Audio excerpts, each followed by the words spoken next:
Top Bed Talk. Right, well, it's a great pleasure to invite Mark Hamilton back. Those of you who were paying attention this morning will realise you've already met him.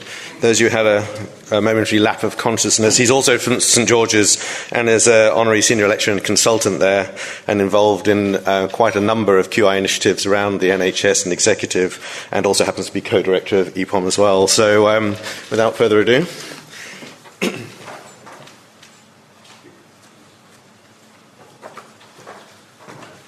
Thanks again. Again, just to orientate yourself, you are now halfway between lunch and coffee, so again, hang in there, it will all be good. This is one of my favourite paintings about connecting people, and actually QI for me is all about connecting people. Never happens without them, but we often don't pay attention to it. I just want to start by saying it's quite hard, if I'm honest. I think Caroline said it very well. I think we do drink wine together, or Guinness, or whatever's on the table. But actually, it's unbelievably hard for something which is quite simple. And I'll try and unpack where I think the simplicity of quality improvement has confused the message and led us into some more difficult areas. And actually, I think has diminished the validity of quality improvement in some way. And we probably need to just reflect on that a little bit. But it's really hard doing it in an organisation that's quite troubled. Now, we know nationally that there has been a huge amount of advice, and this to me feels a little bit like the trauma stuff that we did years and years and years ago, where every year a report came out from NCPOD or whoever it was that said, if we don't do trauma well, people in this country will die. Nothing really happened until we got to trauma centres, which actually was a quirk of fate when Keith Willett was the director of acute care in NHS England, and managed to get it in through the back door. But actually, what we know about quality improvement is that these reports have been around for a couple of decades now, telling us that actually if you get quality improvement right, and you get the improvement culture of organisations and systems right, you do good work. And actually that work is both sustainable and reliable and repeatable, and people like working in that way. But when you actually look at the organisations within the NHS that have successfully achieved that, there just aren't very many. And actually there are more than the three I put on the slide here, but I think there are some notable exceptions, and there's certainly East London Health Foundation Trust, very much an IHI organisation, had a strategic partnership with the Institute for Healthcare Improvement. Organisations like Western Sussex, with George Finley, have done a very good lean programme going forward. And then bigger programmes like the Scottish system with Jason Leach and colleagues that used a lot of the IHI material to begin with to create a system-wide quality improvement network. And there are many other examples of organisations that actually have quality improvement within them, but actually quality improvement embedded in the DNA of organisations is still particularly rare. And I think one of the challenges is that even when you do get quality improvement going and you get it working, it needs sustaining. It needs constant attention. It will never be allowed to let go of you as its parent going forward. And you've got to set up the systems around it to make sure that evolves. So I'm going to make it a little bit more personal now and talk about our journey through quality improvement and where we've been within an organisation, and why I believe context is really important, and why sometimes you have to sit outside of the current culture of an organisation to genuinely make a difference and an impact, which can be an incredibly lonely space. So back in 2013, we had an improvement academy. We had an improvement methodology. We had well over 150 people in the organisation trained in lean. We had a partnership with GE Healthcare. We had a number of black belts. We had a number of senior people. And we had a whole programme of work aligned to improvement. In 2014, we became a foundation trust. In 2014 and a half, we didn't have an improvement academy anymore. So we had reached our nirvana, we had reached our goal. We'd squeezed the finances so successfully that we'd become a foundation trust, we joined the secret club, and now we didn't need improvement anymore, so it all went away. We now don't have anybody left in the organisation that was trained in that original lean methodology, which is such a shame. So we became a foundation trust in 2014, and I think the words in the corridor went something like, how the hell did that happen? We knew our finances weren't right. We knew the quality of the organisation wasn't right. And I think we knew that we were cheating the system by becoming a foundation trust. But it's pretty difficult internally to speak up against that. It's pretty hard when your executive is going in a direction that strategically becoming a foundation trust did give us a lot of freedom. But actually, I look back on it and I think that was one of the worst days that we had as an organisation. And it's taken us, I think, probably at least 5 years after that for us to begin to unpack some of that and deal with some of the behaviours in the organisation that have made it very difficult to date. So 2015, 2014, 2015. So 2015, the conversations in the corridors were, it doesn't feel quite right. I think the finances are going off the scale. I think the talk with the senior executive was, well, if we're, £50 million in debt, that's the government's problem. If we're £5 million in debt, that's kind of our problem. So there was a real loss of ownership in the senior leadership around some of the financial issues that were going on. And that rapidly spread down through the organisation. So we move forward to 2016. I think I'd just been appointed as an associate medical director. I remember a very vivid conversation that Carolyn, myself and Sarah had in the corridor that just said we need to do something. We need to be able to take this organisation on a journey that it's not currently going on. The executive weren't listening. The organisation had become very helpless. It had kind of isolated itself from many of the executive going forward. And within the next year, we went through 4 chief executives in 12 months, including one that went to prison. We went through a total refurnishing of our executive, and then we went through another refurnishing of our executive at the same time. So it was pretty difficult to have empathic or cultural thoughts within the organisation. Money became the dominant conversation. Quality slipped. We went into quality special measures in 2016, and then we went into financial special measures in February 2017. So it became very challenging. But I think there was a small group of us that kind of kept the faith. We knew where we wanted to go. We knew when the right thing was. And we just had to wait for the right time for the right person to come along. So if I take you forward to 2018, it's all fantastic now. We've got a Quality Improvement Academy. We've sorted everything out. Cardiac surgery is absolutely fine, by the way.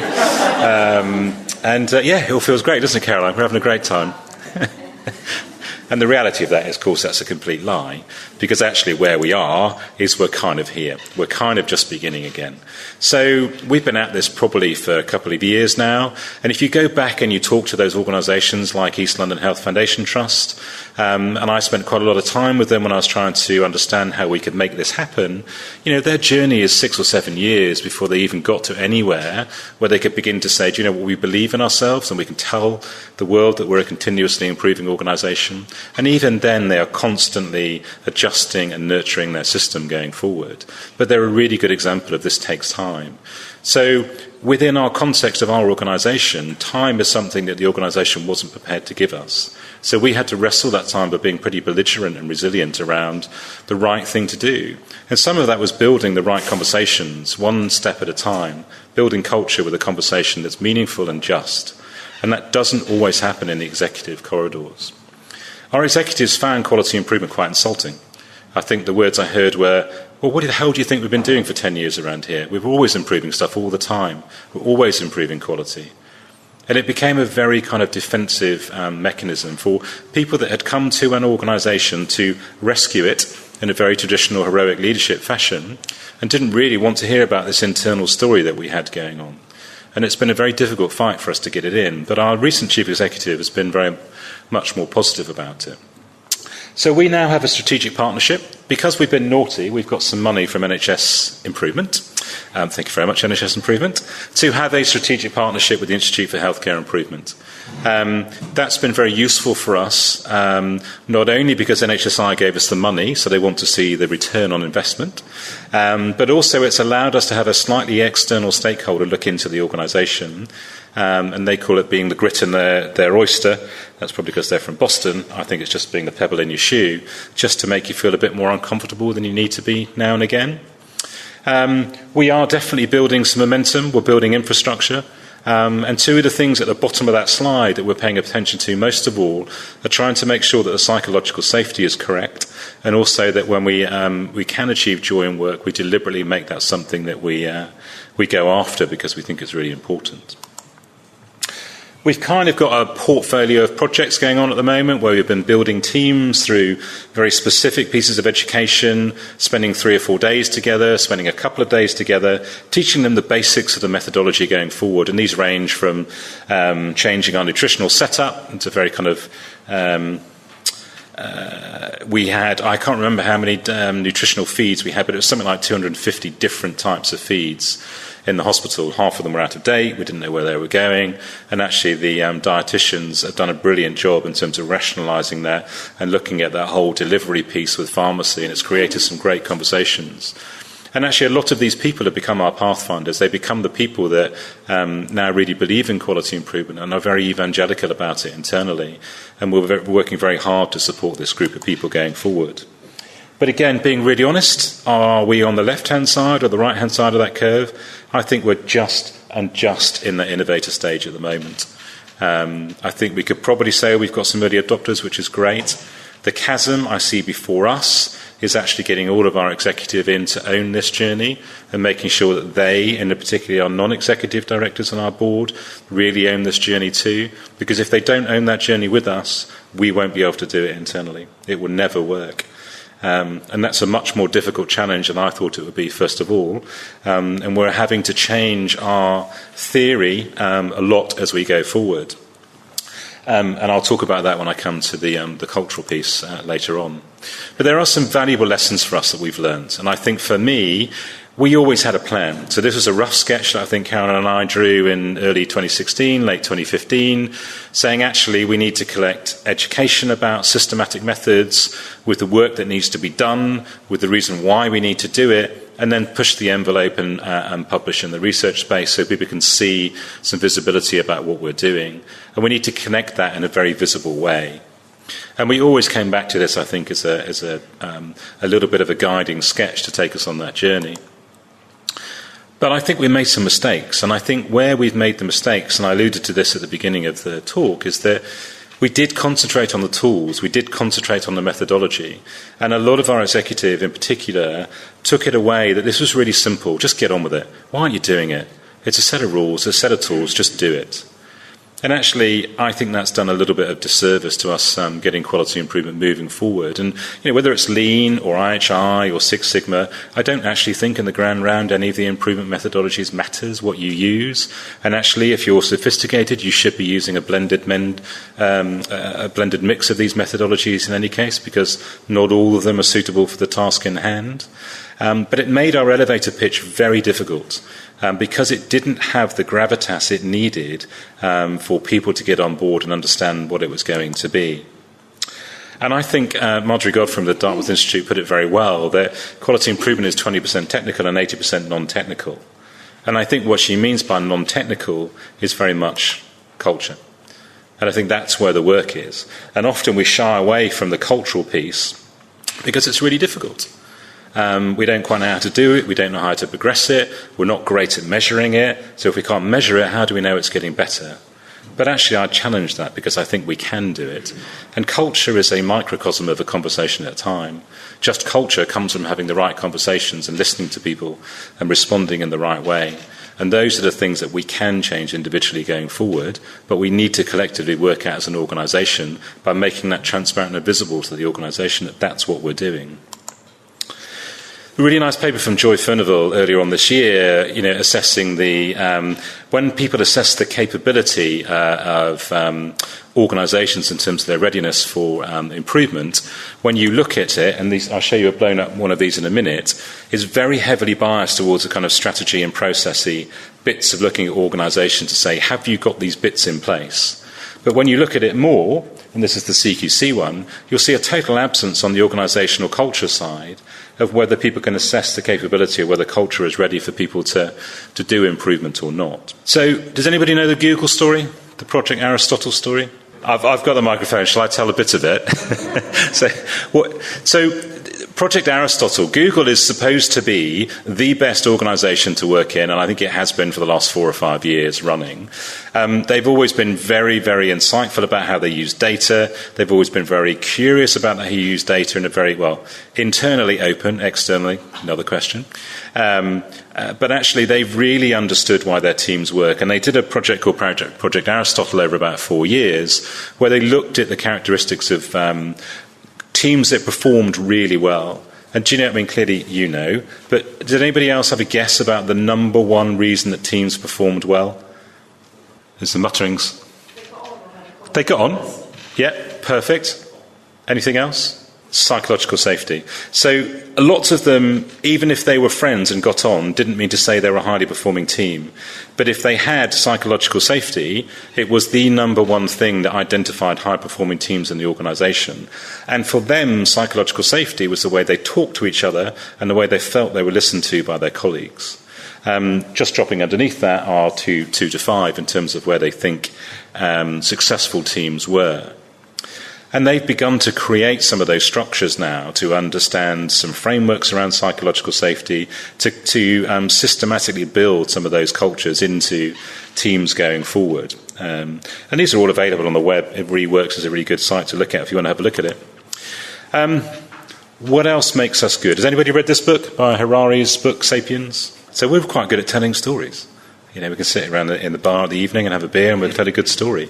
And actually we have a desire to cooperate. And it's one of the other things I found around Google was that the more connections a team had, the more time they spent outside of their team, the more successful they were as a team going forward. So one of the things that I found very useful is to understand kind of some visual framework around quality improvement.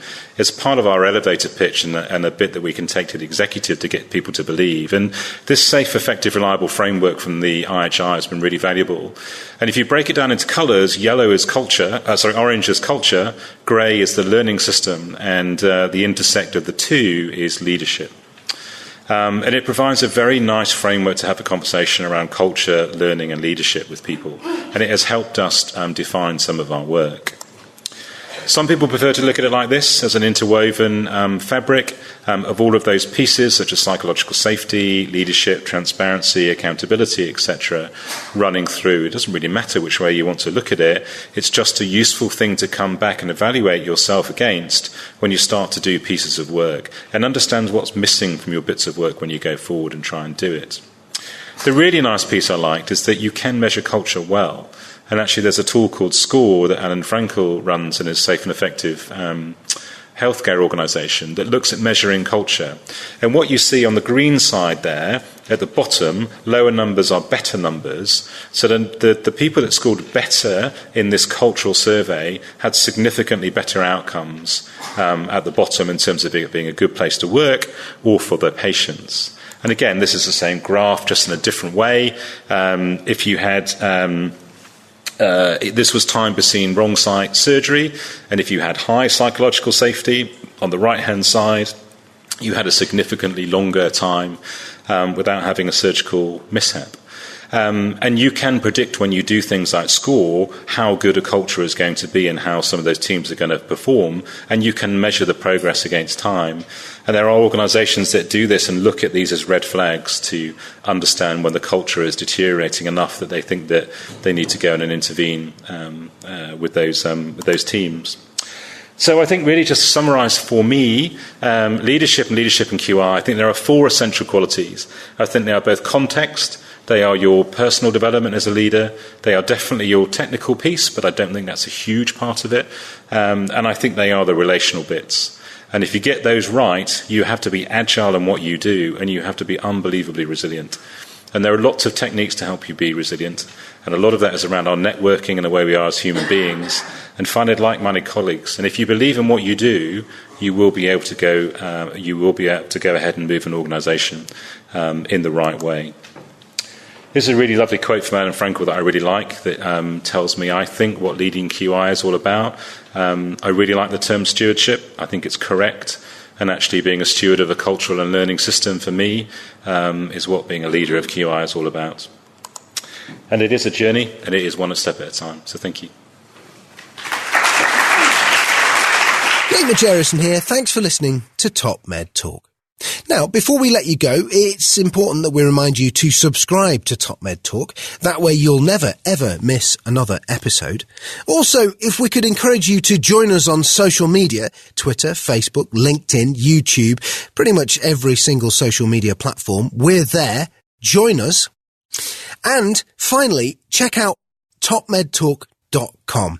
If you go to our website, you can subscribe to email updates. That way we can always tell you where we're going to be, what we're going to be doing, and how you can join us. topmedtalk.com and click on the section marked email updates. Finally, Top Med Talk is proud to act as the broadcasting arm of EBPOM, Evidence-Based Perioperative Medicine. We'd love you to find out more about them as well. ebpom.org is their website. That's ebpom.org. And if you go to ebpom.org/meetings, you can find out about some of the wonderful meetings that we attend and cover across the year here on Top Med Talk. That's ebpom.org/meetings.